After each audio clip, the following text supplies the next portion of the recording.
आणि भारतरत्न डॉक्टर बाबासाहेब आंबेडकर यांची 14 एप्रिलला 132वी जयंती आहे।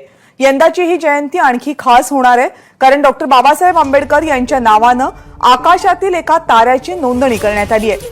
14 एप्रिलला या ताऱ्याचं नामकरण होईल।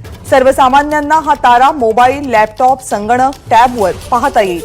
छत्रपती संभाजीनगर महानगरपालिकेचे स्थायी समितीचे माजी अध्यक्ष राजू शिंदे यांनी या ताऱ्याचं रजिस्ट्रेशन केलंय।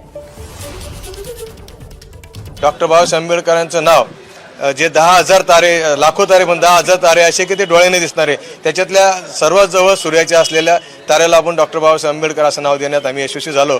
डॉक्टर बाबासाहेब चरणी आम्ही एक छोटंसं पुष्प वाहण्याचं काम समितीच्या वतीनं आम्ही करण्यात आलं आणि आम्हाला आनंद आहे की ज्या आतापर्यंत घोषणा आमचे द्यायचे, वडील व आजोबा द्यायचे, आमचे कार्यकर्ते नेते द्यायचे, जब तक सूरज चांद रहेगा बाबा तुम्हारा नाम रहेगा, तर त्या एका ताऱ्याला नाव देण्याचा आम्ही प्रयत्न केला आणि ते यशस्वी ठरलं। त्याचं सर्टिफिकेट सुद्धा आम्हाला मिळालं आणि त्याची रजिस्ट्री आम्ही रजिस्ट्री करून घेतली तारे। Download share chat.